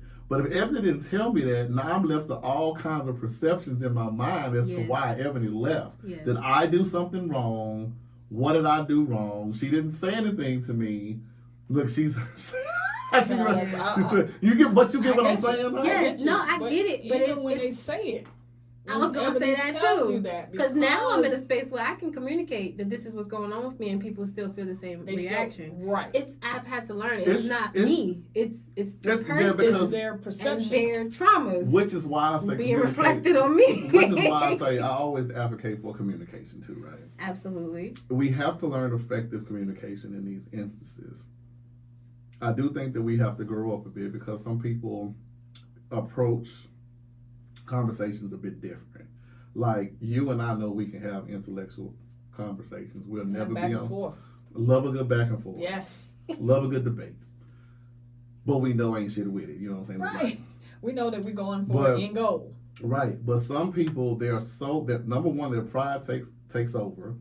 And then Ultra-sensitive. ultra sensitive, and they're thinking about what the comeback response is going to be before they receive what you want to say. Yeah, you all up in my head.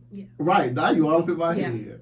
Yeah. So my pride won't let me lose this battle. You could be saying, gee, I'm so sorry for everything that I've done. My apologies. I ain't hearing shit you saying. Yeah, but you remember when you did such and such. I don't appreciate that. Yeah. But gee, I just said I'm sorry. You know what I'm saying? If we can get to a level where we can be, I think so many things could be saved. Marriages, relationships, friendships. If you just life can be saved if you just sit down. I don't even care if you have to take 2 days. Let's revisit this in 2 days or 3 days when everybody's on the playing field where we can talk about it. And let's talk about it. We may not be friends at the end, but damn it, here's the resolvement. It's closed. It's squashed. We're done. We can move on. That takes a level of self-awareness that It a lot of people are not does. willing to have. And what is that about? Everybody quick to say they're so grown though. Well, so being self-aware and grown is two different. Right. You know, I know daughter, 60, 70-years that ain't grown. Okay. Yet. My daughter marched in the other day and said, I'm 18, I'm grown. Good. Go ahead and pay this condo or something right I there. got my brakes fixed by myself like last week, and that I finally feel grown. Like X amount of years later, so I need to tell my daughter, get her the memo. Okay, you ain't there yet, baby. You ain't never grown. I think that's something that too is something that we as people need to kind of toss out the window. Being quote unquote grown. What is that? What's that I look think like? growing is a better term. Like yes, forever growing every day, yeah, forever growing. Because I might not get it right. I might not get it right tomorrow. I might not get it right next year, but I'm working on 45 it. for sure. Oh, that's right. And then one day you're just like, ding, ding, ding, ding, ding, ding. Yeah. So I think that, but like we said, that takes self-awareness. Self-awareness is being conscious about other people, because if I'm aware of myself and you're aware of yourself, then that makes for great company. Absolutely. You know yourself, I know myself, so we can have an open-ended conversation where no one feels intimidated, no one feels this or feels that, or making me responsible for how you feel about life. And I was sharing with someone the other day, I was saying one of the shifts about the workforce now is making the business responsible for your life choices. Right? Now, agreed, I think, pay should be at a certain thing, and I agree with all that. But at the same time, I'm a business with a certain agenda, because that's why I was created, a certain agenda. My agenda can't be to solve your life issues, right? My goal might be my office hours are 10 to 7. You may say, well, hey, I need to get off at 5. I got you. But this business was created for 10 to 7. So you need to make a choice that's best for you based on your needs. Not expect the business to bend for just your needs. You see what I'm saying? The business has its needs, and then you have yours. So I think that's what we're used to, putting it off on somebody else. I make somebody else responsible for my choices, for my feelings, and all that other stuff. Nobody wants to have accountability ever. Why do I do that? I see that. I see that, and I think to a certain extent that is the way it's been. But I think we've seen a lot of people have mental breakdowns and just being overworked and underappreciated. And I think that's a good job. That because everyone's quote unquote hiring now, but people are not eager to go back into these situations where, like you said, your business might be from 10 to 7, but I got a life that I need to live. I agree, because jobs and don't. You're not more important than me, and I think now people are getting fed up with it a little bit. A little fed up with that whole I get that this is what you intended for your business, but when you started your business, you didn't think about me as an employee. You thought about your pockets, and so you do what's best for your pockets. I had to, though, because that's the nature of a business. This right? is true. Now, the business itself exists. Businesses exist to generate revenue. That's the sole purpose of a business. Yes. Now, the product and service that I use to generate it, and the people, right, that I end up doing it. But when you say, for example, if you say, hey, I have a life, and that's fine, but when I set up my business hours, my market said that my customers come from 10 to 7. Mm-hmm. When I open at 9, I don't get any customers. So, I can hire you from 9 to 6, but now I'm paying you at 9, and I don't get one customer through the door, right? I get it. So, I shift my hours based on the response to the business needs, Absolutely. Right? Now, does that mean that I may not be able to offer, maybe I can give you 10 to 6? I can't do 9 to 6, you know what I'm saying? Mm-hmm. So it's a balance, and I think that's where we're shifting now, where you're seeing the workforce, the companies are having to kind of come in the middle. But once you have a company bending, what about the person who needs to work 10 to 7? So I changed the hours for you for 9 to 6, but then I have somebody else over here who do need 10 to 7. So how do I reconcile that? It makes sense. The workforce, that's like I have a whole different Oh, it's evolving too, though. I think it's evolving.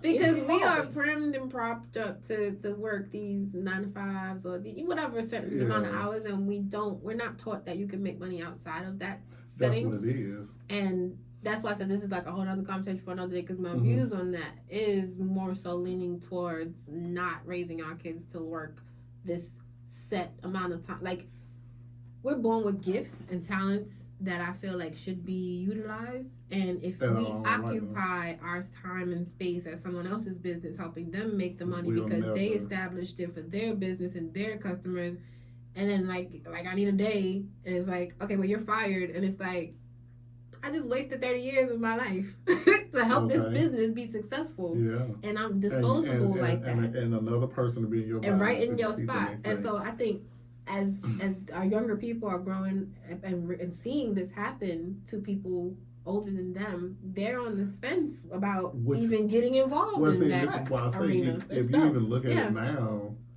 these content creators and these people here making more money than I am. I wish I could know how to And I'm do like, it. how do y'all do it? But they like, you're not gonna victimize. I'm Yeah. not gonna play a victim. You ain't gonna victimize me. I I'm not gonna love be at a job it. from 8 to 5. I'm gonna make my own hours. I'm gonna travel how I want to travel, and I admire that. You know what I'm I saying? They wish. figured it out. I agree with you a little bit. I was growing up in a time where you can go to the post office, search jobs, stay there for 30 years, 40 years, retire, and then boom, you know what I'm saying? But Get a it's little like, cake. yeah, you know what I'm saying? Get a little cake, we appreciate you. And, but being that times have evolved, you have some companies that give you that time. You'll have like the floating holidays, the flex time, and all that stuff to be able to maneuver. And we have people in place to cover you when you have those things, because you have emergencies. Parents have kids. Somebody may take sick. You may need to have a funeral. Life is life, and you can't go to your mom's funeral because you worry about if I'm gonna get fired. Right. Like, he's like, damn, like, okay, I ain't got the PTO, but my mom is dead. Like, what y'all give me some bereavement or something? But Right. now I have to decipher, okay, do I bury my mom, or when mom is gone and I gotta come back to this job, what I'm gonna do? It's just, I get what you're saying, but you did go to that job and you did apply. You decided, okay, well, this is what I'm offering. You want it or not? You decided yes. Absolutely. I mean, you So have I choices. get it. Everybody I can't. get it. Everybody not gonna be their own boss either. 'Cause Right, that everybody too. ain't cut out to be. Yeah, you know what I'm everybody's saying? not, 'Cause yeah. some people, you should be an employee. This is Yeah. true. You, But you need to be told what to do, when to do it. and how to do it. I don't need you out there. I definitely get it, but you know, like we said, do you guys feel like we are in control of our destiny since we have yeah. these talents that were given us? Do you decide to say, okay, for you, Tab, I'll just use it as an example. You've been at the company that Chef Renee named us for like 20 some odd years? 23. 23 years. Now, looking back over that course of the 20, did you think you would be there in 23 years? Man, my goal was to come in here. I'm gonna be in here top 2 years. You know what I'm saying? Because I had just closed the business, so I was like, okay, I'm gonna get my money back up, get everything back on track. Then I'm gonna start another business. I'm out of here. 23 years later. 3 year 4 year, get the 5-year plaque, all that stuff or whatever, right? But one of the things that I was honest about myself was too that I'm a structured person. Part of my personality is, if you give me structure, I'm gonna thrive in it. Mm-hmm. Sometimes if it's free for all, I'm spending half of the time trying to structure it, right? Because that's how I function on it. I think that it is shifting, just like back in the day when you used to need a lot of unions, right? Because people were just, it was this 40-hour work week we complain about. People were working 80 hours and all that type of stuff, dropping dead and all that stuff, working condition, all crazy, and people started requiring more. And I think as we evolve with everything else, it'll all look differently. But when I look back on my 23 years in this specific instance, I got exactly what I negotiated based on what I was willing to accept and ask for and what I traded off for. Now, do I look back and say, hey, maybe I should have did this and then maybe I should have, but at the same time, I've also done entrepreneurship. I know it's a real deal. I know it's if you don't do this, you don't eat. So it's a balance. It's about and it's per person. Yes, because I started out in corporate America working just like everybody else, doing the whole 9 to 5 thing, nice outfits. It started to become for me just like it was a rat race kind of for me. It was just like no purpose. I'm getting up and I'm going to punch these numbers every day, and for me personally, it just didn't feel like I was fulfilling my purpose. And so that was what started the entrepreneur journey. And then once you're out there and you experience it, yes, it's very difficult, but once you go through certain things that just don't allow you to come back into that environment again, because now you've had a taste of what they are going through and what they deal with. And so for me, I was learning a lot of operational things on that level and administrative things on that level, and then coming to apply for a job that's paying like $15, $16 an hour, and I'm just like, if I did the math and I'm making X amount of dollars per week, being an entrepreneur, one day you might be able to make that in a day. The next 4 months you might go broke, but that possibility is still there. And so I can't go do the 9 to 5 and be in somebody's building for that amount of time. I'll be antsy, like I gotta get out of here and figure out how to make some money somewhere else, kind of thing. So it's to each it's to each his own, and it's not for everybody. Not for the faint of heart. No, and once I get up and running, I'm gonna need people to hire, but you're gonna have rules. Exactly. Right? And I think that too is why the shift happens, because you're right. When we had that whole like 80-hour work week and nobody cared about it, they did sort things out and create unions and things like that. I think now with business owners looking like myself and looking like a brother that we might look like, we are going to establish our business in a sense of mind that's going to accommodate life. Like I'm not going to hire somebody and tell them that they have to now sacrifice 8 hours of their day to me and my goals for nothing or for a little bit of chump change. No, I'm going to come correct. I'm going to make sure that you can afford to give me that time. That's the difference in the mindset. And it's still going to be successful because that's what we as employees want. We want our people to care about us. And they'll give you your all. You treat them right. They'll give it to you now. We was giving our all for nothing, just a check. Yeah. And I think it still, to me, comes back to what you eloquently stated, and what, we have all experienced being working in, whether it's corporate America or even a mom and pop, right? You want fairness. Yeah. And that's what I talk to. Again, I lead a team of people, and the number one thing on the surveys is I don't get paid enough. Well, it's not really about do you get paid enough, because if it's my company and I have to pay vendors, there's a whole bunch of other stuff that you don't worry about, right? Plus, I got 200,000 of you that also is on this payroll and stuff like that. But do I pay you first what we agreed on, right? And then do I pay you fairly, right? For the work that you do, not for what you think you are worth, because I can't pay you what you're worth. You're probably worth $1 million. I can't pay you that. I can pay you based on when I look at the bottom line of different things and what you're bringing, right? You're coming in entry level. I got to train you.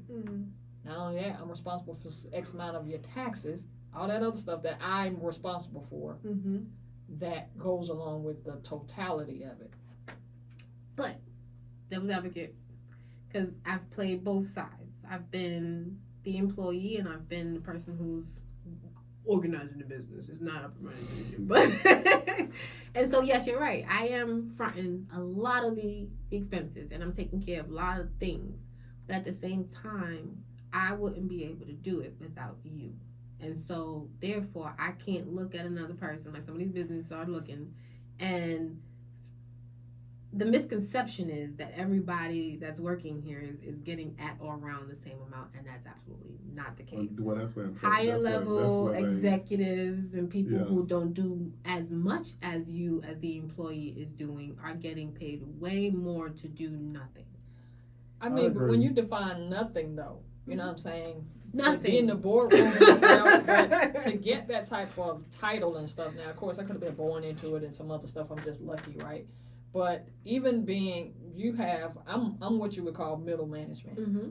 and some of the people that are under me think that middle management does nothing. Mm-hmm. And you're like, okay, there's a reason they call it middle management, because I'm in the middle of you And and them. another person. Right. But all they see is me telling somebody what to do. Right. Right? Well, they don't see. I'm jumping in. No, go ahead. I'm doing it. Sorry. Go ahead. Go right I'm gonna say ahead. this and we can wrap it up because time is up. But Dang, that's quick. yeah, It was a great conversation. I work for people that I do their job for them around the corner and back, Uh-huh. and I don't get what they get, Right. and they sitting on the manager's wall Right. making 6 figures. Right. So if you don't know how to do this, that's basic entry. You should have known they're coming through the door. Right. Or they should have showed you this.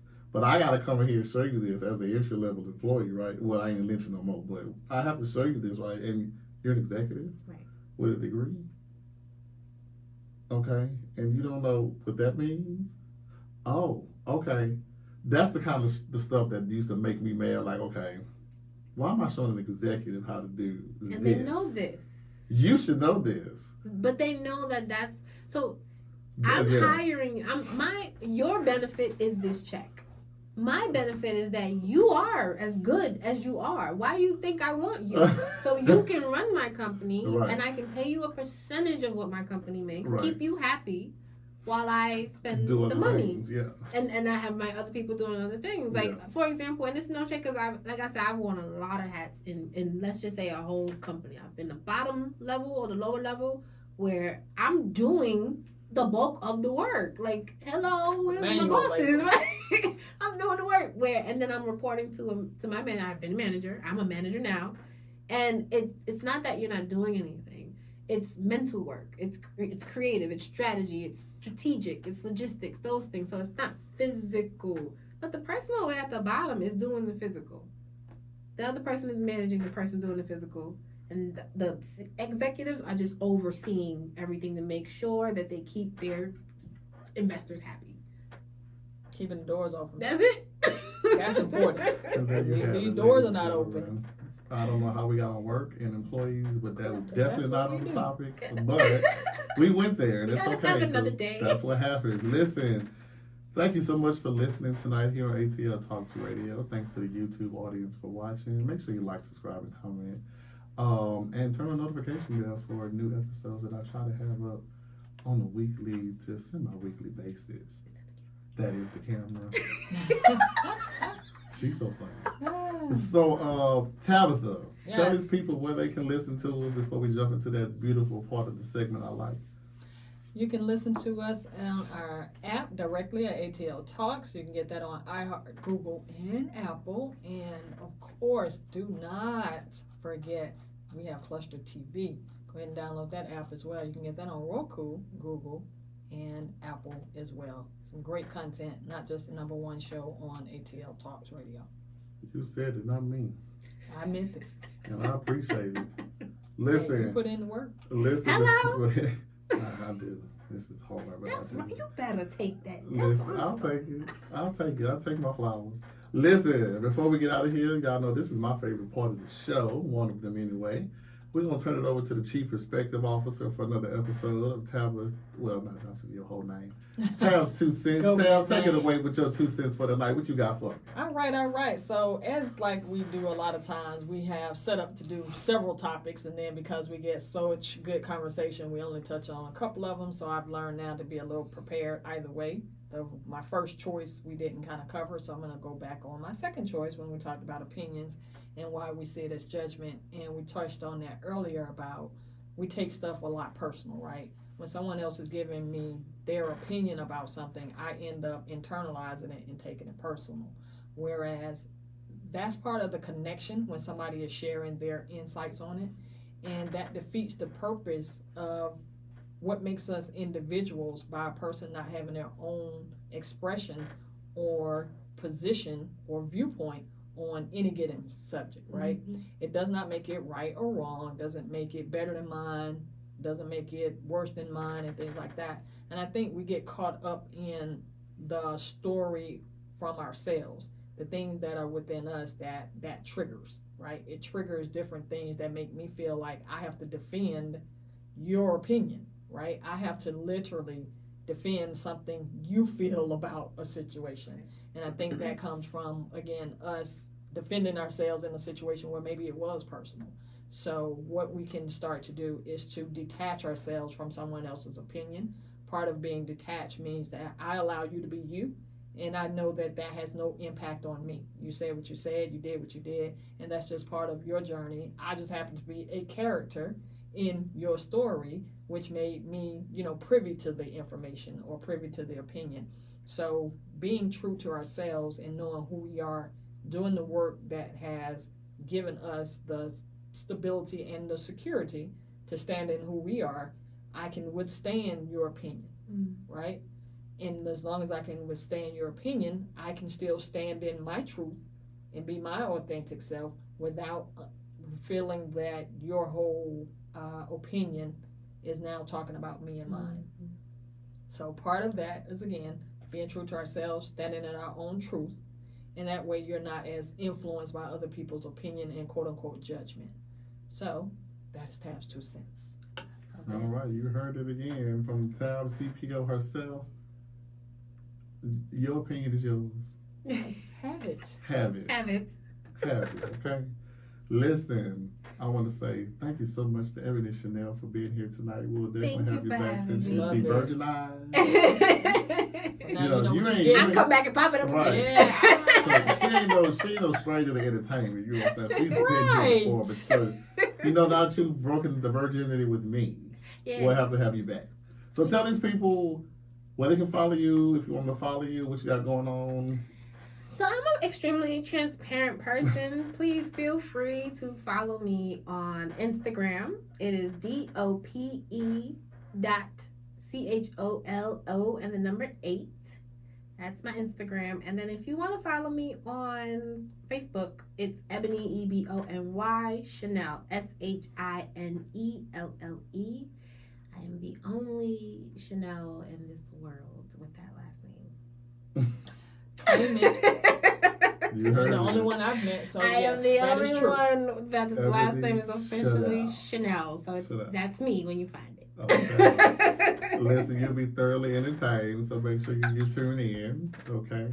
Listen, it's been a pleasure to have you here tonight. Everybody who took time out to listen tonight, thank you so much for spending these wonderful last 2 hours with us on this Wednesday night, whether you was at the house chilling, preparing for work, doing your exercising, whatever. Eating. I'm humbly, eating with the fam, whatever. I'm humbly grateful you have listened in, and hopefully you took some of these candid dialogues and maybe can apply it to what you got going This is on good. in your life, because this was good. I can't wait to put this on YouTube so you can go back and watch it. Okay? So, with that being said, as we always say, charity starts where? At home. Make sure you take care of yourself, and then you're able to give people the authentic you. Everybody don't deserve you. Everybody don't deserve your goodness and your kindness so give yourself grace. Love yourself first, then you can go out and love everybody else. Until next time, take care of yourselves and each other. And we will be back when, Tabby? We will see you guys on Saturday between the hours of 10 a.m. and 12 p.m. Eastern Standard Time. Here on ATL Talks Radio for another episode of Candid Conversations with G and Tabby. Until next time, bye. Bye. I'm going to say it. Don't be scared. Good night. Bye. Good night. Good night. Good night.